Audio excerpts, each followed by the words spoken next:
Today is May 10th of 2023, and I've been working on the planking, this bottom planking, for several days now, and it's going pretty well. I've got, I don't know, 20 planks on here, I guess, maybe, and yeah, it looks good. It's going on easier than I thought it would. Everything is lining up, you know, the way it's supposed to. I'm gluing these in. Now, George didn't call for that, but it's going to make the boat stronger, obviously, if these are all epoxied in place. And, you know, especially the joint down here. If I'm epoxying this in, I can fill this with thickened epoxy, and then I kind of push the board in, and it smushes the epoxy into all the spaces. So it serves the purpose of bedding compound, which I think the epoxy is actually cheaper than bedding compound. And of course it's going to hold it in there better too. And it seals the wood like bedding compound would. So I don't really see any good reason not to use it. I mean, it slows me down a little bit more, you know, mixing the epoxy. And the epoxy's a little, you know, stickier and trickier to work with than it would just be some bedding compound. But like I said, it's going to make for a stronger hull. So I'm epoxying these in. I actually wanted to epoxy in the side planking too, but I was just worried that when I was doing the side planking, I was going to have to take some planks off and readjust them or redo them, and that turned out to be the case. And if I had epoxied the side planking in and had to take a plank off, well, you can imagine how much work that would be. You'd have to come in there with a multi-tool, you know, I suppose, and cut everything, all the glue joints out, and oh gosh, that would have been a nightmare. So I didn't do it there. Here I am doing it, but I am, of course, test fitting each board. In fact, what I'm doing these in sets of 4, and I'll cut these boards, clamp them into place, put one or two screws in to hold them in place, and then put the rest of them in. Then I mark them where the glue needs to go, you know, from the inside. So I can coat these in unthickened epoxy first, and then put some thickened epoxy on there, then put them back up into place, run the screws in, and move on. And for cutting the rabbet out here, this is, you know, I never expected it to be easy, but it's not that bad. And since I'm only doing, you know, 4 boards in a set, yeah, it's only 2 feet, or just a little bit less than 2 feet. So, yeah, if I was doing the whole side of the boat, it would be grueling. But since I'm only doing a couple feet at a time, it's not that big a deal. I'm finding it's, you know, relatively quick to do it. I use the multi-tool for most of it, and then I'm using a chisel and, you know, cleaning it up with a chisel to get it a little better. But again, it doesn't have to be perfect. Since epoxy is going in the joint, you know, that was something that George was real fond of saying, was that epoxy is the wood butcher's best friend, and he's absolutely right. Now I'm also going by and cleaning up the bottoms of the frames here, like where I've got some glue squish out and whatnot. And if a frame is maybe a little bit lower than it should be, I'm going ahead and knocking that down. You know, and the thing is, these frames, it really doesn't matter what kind of edges on these frames, because the planking doesn't lay on the frames. So it just really doesn't matter. You needed one point to be at the right elevation when you're planing these, you know, beveling these to the angle. Because you can see here, this angle runs this way, and this one isn't even, you know, isn't even hardly beveled at all. But it doesn't need to be. It just needs to be at the right height, distance out from the boat, to be on the correct plane with everything. And then the bilge stringers are the ones that the plank's attached to, and of course the rabbet and the chine. And so long as those are all in a good, you know, straight line, everything is fine. And I'm using a straight piece of plywood, 3/4 plywood here. I lay that up here to check to see if there's any spots that are higher, things that need to come down. So I'm just doing a little bit of sanding, a little bit of grinding if need be with my, what do they call these, Kutzalls? Something like that. Kind of a rasp on a grinder, which really takes material off fast. And I'm also notching these out a little bit. You know, these could be notched out actually farther back because, you know, technically nothing supports them. It's all up on the floors. So you could cut these all the way back if you wanted to. But anyway, George recommended doing that to let water flow through there. So that's what I've been doing. As I'm doing these, I'm knocking these points off of here to allow water to flow through there a little easier. And since this is going faster than I expected, and George said it would go quickly, and yeah, you should never doubt George. Since it's going so quickly, or relatively quickly, I'm gonna have to get my ballast in here, and I've only got 500 pounds right now, and I wanted to get 1,500 pounds in there. So the other day I quick ordered another 1,000 pounds of this ballast, and I see today now it shipped, so yeah, that should be here, you know, probably first part of next week, which is fine.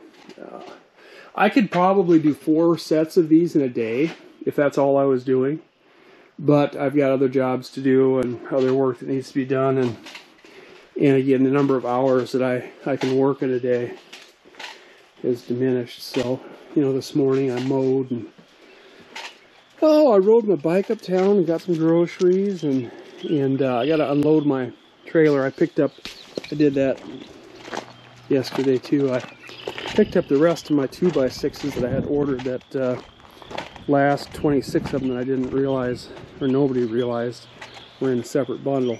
And there they are. I need to get those unloaded. And you can see I mowed for the first time today, which is unusual that we didn't have to mow until May. In fact, the 8th, 9th, 10th of May. First time I mowed this year. Normally it's April, but it's been a cold month or two here. But I also did some more work on the plumbing in here. Yes, I got the first few of these on here. I got thinking, oh my gosh, I need to get this plumbing done over here for the rough-in at least. And I don't know if you're going to be able to see this or not. But I got some plumbing run up there. I got the drain and the hot and the cold run up there. And I also stubbed in the hot and cold that go to the shower. So I just terminated those with some plugs.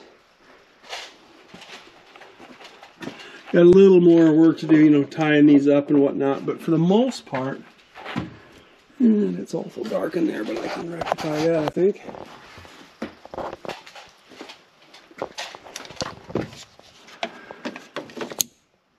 See, there's the plumbing that I did, the hot and the cold.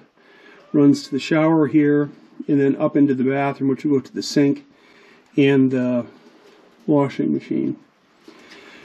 Now, I don't have I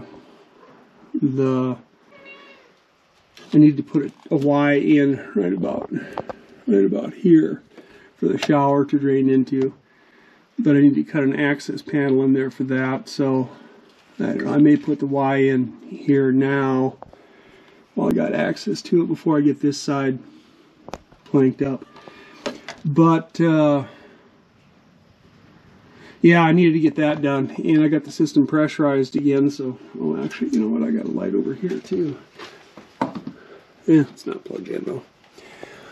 But yeah, that was something that needed to be done before I got this all closed up here. You can see the squeeze out of the epoxy, the thickened epoxy. What I was doing in these planks is I'd coat the planks where needed. Like I said, I marked them with a pencil, and then I'd wet them out with unthickened epoxy, and then put a dollop kind of in the middle, and it pretty much squeezes out across the whole plank then. Yeah, it's kind of odd seeing the boat, the bottom planked up now. It's been sitting this way for so long with it's cool to see it. It's finally getting planked up. But yeah, so Electrical rough-in is pretty much done. The plumbing rough-in is all done. Yeah, it's getting there. I don't know what else I've been doing. Yeah, that's about it for now. But, yeah, it's getting harder to get into the boat, of course. I had to get up in there to do a little work, and I set one of my old ladders up over here, and I still squeezed in here, but, you know, when I start getting this side planked up, then this aft cabin's going to be done for. I've got some 20-foot 2x10s. I think what I'm going to do is make a stairway. A semi-movable stairway or portable stairway that I can put up along the side here to get up in the boat now for in the future, because that's going to have to happen before too long. There's going to be no way to get into the boat other than going up and over. And you could set a ladder up and crawl up a ladder, but you know, if you're trying to haul anything up there, then definitely a stairs is going to be more efficient and easier to use. So I think I'll work on that here at some point. I was thinking about maybe using my cutoffs, these 2x6 cutoffs for the bottom planks. If I get enough long ones, I was thinking about making the steps actually 30 inches wide. So some of these, I don't know if any of these are wide enough.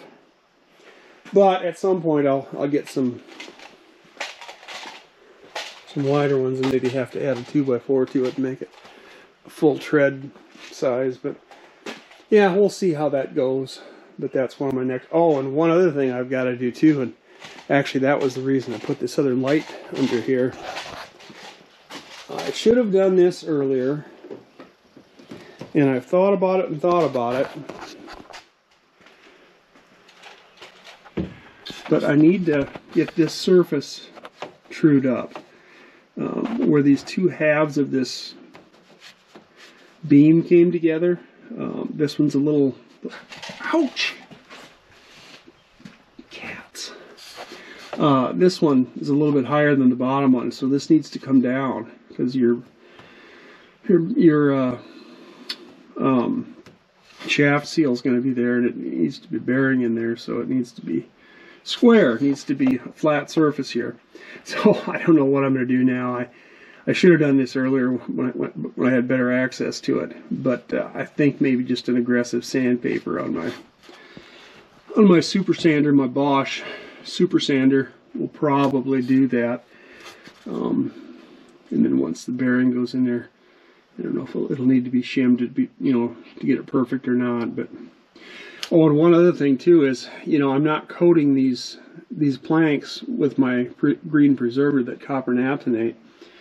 The reason for that is because I'm gluing them together with epoxy, and you know, I really didn't want to have that copper naphthenate on there and then try to epoxy it. Now they say treated lumber is just as strong when epoxied as if it's providing it's dry, but I don't know how long it takes to for that stuff to fully be considered dry. You know, this green protective coating that I'm putting on everything. So at some point I'm going to have to try to spray some of that copper naphthenate in there to coat, you know, this stuff in here, and it's not probably going to get everywhere, because it's just not going to be, you're not going to be able to get at everywhere down here. So that's just the way it goes. Yeah.